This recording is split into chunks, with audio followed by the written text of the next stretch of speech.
Innal hamdalillah nahmaduhu wa nasta'inuhu wa nastaghfiruh wa na'udzu billahi min shururi anfusina wa min sayyiati a'malina may yahdihillahu fala mudilla lahu wa may yudlilhu fala hadiya lahu. Asyhadu an la ilaha illallah wahdahu la syarika lahu wa asyhadu anna Muhammadan 'abduhu wa rasuluh la nabiyya wa la rasulahu ba'dah.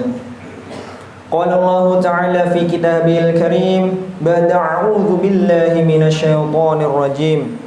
Bismillahirrahmanirrahim.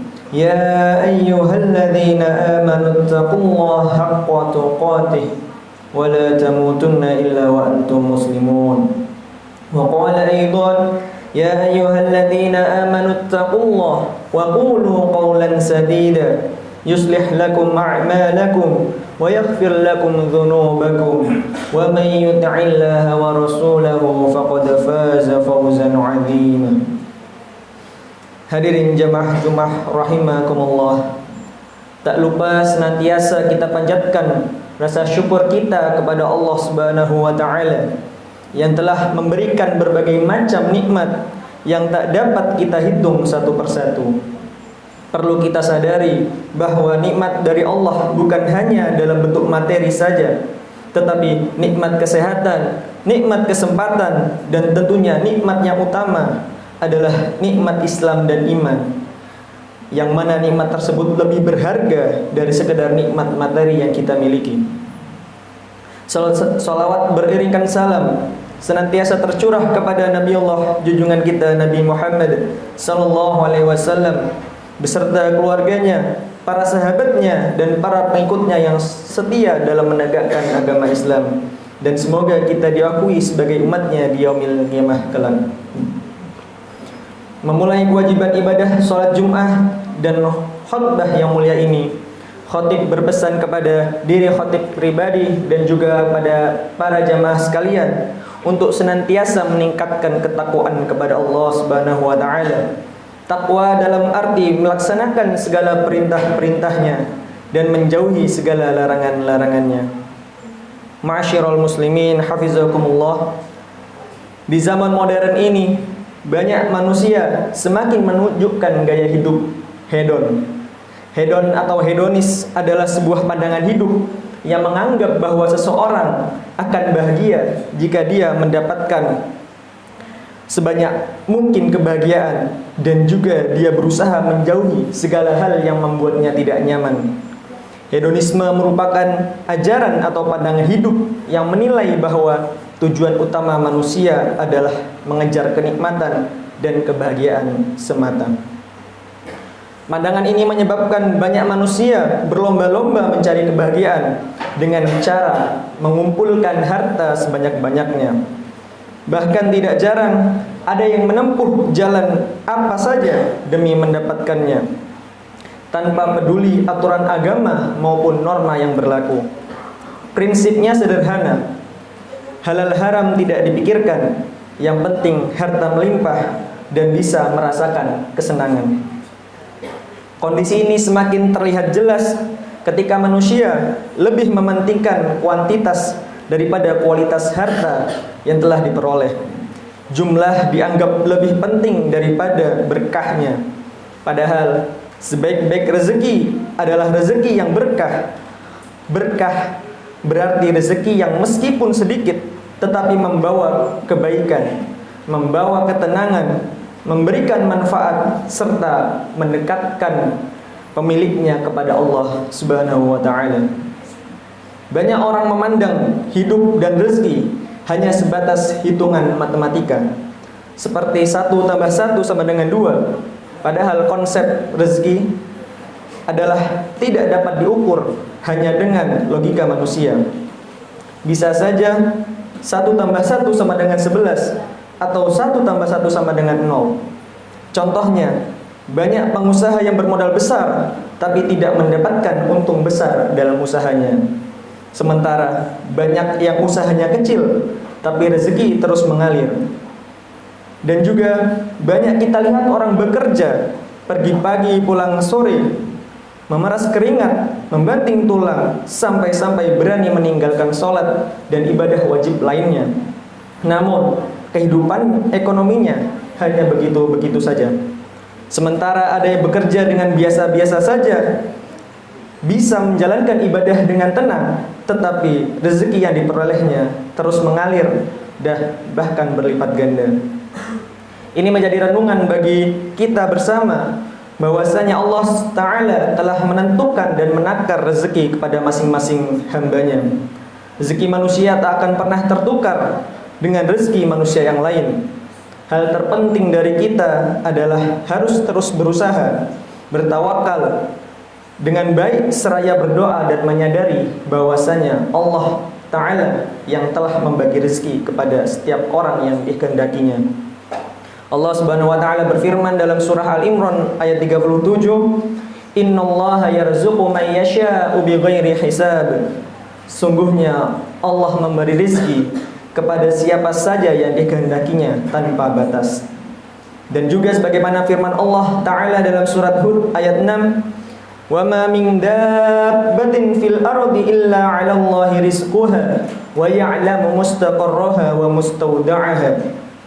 Dan tidak ada suatu makhluk melata pun di bumi, melainkan Allah lah yang telah menjamin rezekinya. Dia mengetahui tempat kediaman dan juga penyimpanannya. Masyiral muslimin hafizakumullah, segala hal terkait dengan rezeki yang sudah didapatkan haruslah kita syukuri. Dengan syukur, kita tidak lagi selalu menghitung-hitung jumlah harta yang sudah kita miliki. Hakikat harta adalah wasilah atau sarana untuk dapat beribadah dengan tenang dan mendekatkan diri kepada Allah Ta'ala. Karena perlu dicatat dan diingat bahwa tugas kita hidup di dunia ini adalah memang untuk beribadah, menyembah Allah Subhanahu wa taala. Sebagaimana termaktub dalam Al-Qur'an surat Az-Zariyat ayat 56, "Wa ma khalaqatul jinna wal insa illa liya'budun." Dan aku tidaklah menciptakan jin dan manusia melainkan supaya mereka beribadah kepadaku. Rasa syukur ini akan membawa kita tenang dalam menghadapi kerasnya kehidupan dunia. Walaupun sedikit harta yang dimiliki, jika kita bersyukur, kita akan hidup dengan tenang dan nyaman. Sebaliknya, biarpun bergelimang harta, tetapi rasa syukur tak ada dalam diri, maka kegersangan hidup dan ketidaknyamanan akan selalu terasa. Rasa kurang dan belum cukup harta akan selalu menyelimuti kehidupan kita. Syukur akan membuahkan hasil yang manis, karena dengan bersyukur Allah akan menambahkan nikmat yang telah diberikan kepada kita. Sebagaimana janji Allah Ta'ala dalam surah Ibrahim ayat 7, "Wa id ta'adzana rabbukum la in syakartum la azidannakum wa la in kafartum inna 'adzabi lasyadid." Dan ingatlah tatkala Tuhanmu memaklumatkan, sungguh jika kalian bersyukur, pasti kami akan menambah nikmat kepada kalian. Dan jika kalian mengingkari nikmatku, maka sesungguhnya azabku sangatlah pedih. Banyak di zaman sekarang ini orang yang hanya memikirkan jumlah gaji pekerjaan yang ia lakukan. Jika kita renungkan, sebenarnya gaji atau pendapatan itu tidak ada apa-apanya dibandingkan dengan gaji atau nikmat yang telah Allah berikan kepada kita. Bayangkan bagaimana rasanya jika harta yang banyak namun tidak bisa menikmatinya karena sakit-sakitan. Bagaimana rasanya jika jabatan tinggi namun hati tidak merasa tenang. Oleh karenanya, sebagai seorang makhluk, kita harus menyadari bahwa ada yang memiliki segalanya dari kita dan berhak atas segala perjalanan hidup kita di dunia ini, yaitu Sang Khalik, Sang Pencipta kita, Allah Subhanahu wa taala. Logika matematis kita dalam menyikapi harta ini lambat laun akan melupakan esensi dari status harta itu sendiri. Perlu kita sadari bahwa harta hanya titipan dari Allah yang suatu waktu akan hilang dari kita, dan harta akan diambil oleh orang yang berhak menerimanya. Kesadaran bahwa harta hanya sebuah titipan ini akan memunculkan sikap senang berbagi, bersedekah maupun berzakat. Kita tak perlu khawatir jika kita memberikan harta kita kepada orang lain. Sesuatu yang kita berikan kepada sesama pada suatu hari, pada suatu saat nantinya pasti akan kita dapatkan kembali, karena hakikat memberi adalah menerima. Allah Subhanahu wa taala berfirman dalam Quran surat Saba ayat 39, "Wa ma anfaqatum min syai'in fahuwa yukhlifu wa huwa khairur raziqin." Apa yang kamu infakkan, Allah pasti akan menggantinya, dan dialah sebaik-baik pemberi rizki. Rasulullah SAW juga bersabda, "Ma naqasat shadaqah min malin." Hanya harta tidak akan berkurang karena disedekahkan. Hadis riwayat Muslim nomor 2588. Barakallahu li wa lakum fil Qur'anil azim wa nafa'ani wa iyyakum mimma fihi minal ayati wadh-dhikril hakim. Aqulu qawli hadza wastaghfirullah li wa lakum walil muslimin fastaghfiruhu innahu huwal ghafurur rahim.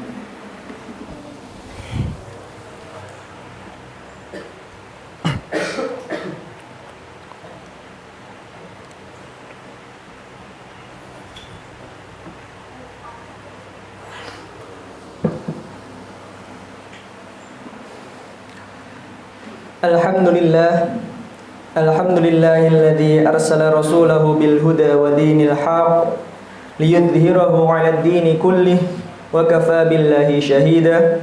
Asyhadu an la ilaha illallah wa asyhadu anna Muhammadan 'abduhu wa rasuluh. Allahumma shalli wa sallim 'ala sayyidina Muhammad wa 'ala alihi wa ashabihi wa man tabi'ahum bi ihsanin ila yaumiddin. Amma ba'd. Faya ibadallah, usikum wa nafsi bittaqwallah, faqad fazal muttaqun. Qala Rasulullah sallallahu alaihi wasallam, ittaqillaha haitsu ma kunta wa atbi'is sayyi'atal hasanata tamhuha wa khaliqin nas bi khaliqin hasanin. Masyiral muslimin hafizakumullah. Di khutbah kedua ini mari kita renungkan Quran surah At-Talaq ayat 2 sampai 3.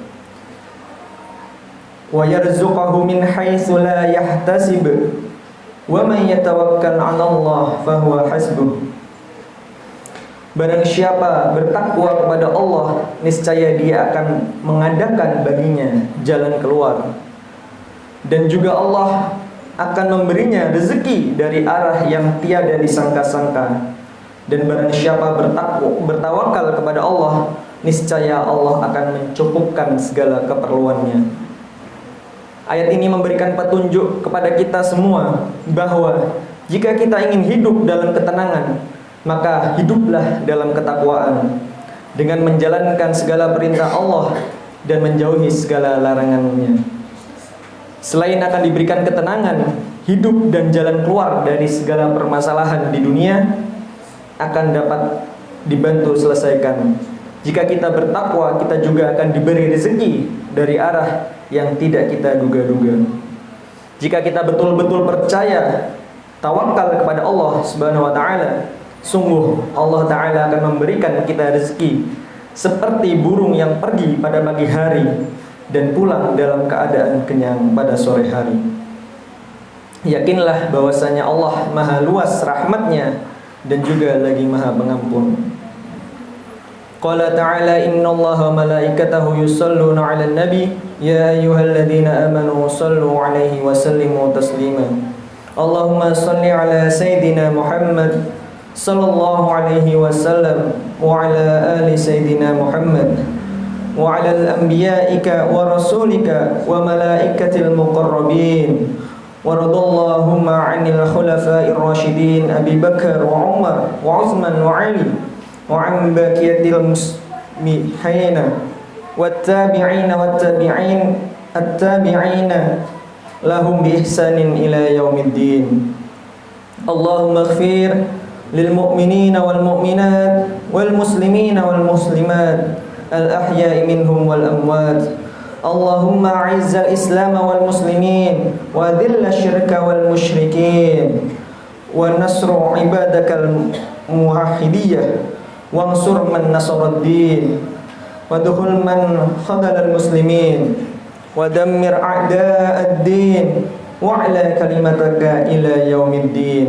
اللهم ادفع عنا البلاء والوباء والزلزلة والمحان والسوء الفتنة والمحان ما ظهر منها وما بطن عن بلدنا إندونيسيا خاصة وسائر البلدان المسلمين عامة يا رب العالمين. ربنا ظلمنا أنفسنا وإن لم تغفر لنا وترحمنا لنكونن من الخاسرين. ربنا آتنا في الدنيا حسنة وفي الآخرة حسنة وقنا عذاب النار والحمد لله رب العالمين. عباد الله إن الله يأمر بالعدل والإحسان وإيتاء ذي القربى وينهى عن الفحشاء والمنكر والبغي يعظكم لعلكم تذكرون واذكروا الله العظيم يذكركم واشكروه على نعمه يزدكم ولذكر الله أكبر. أقم الصلاة.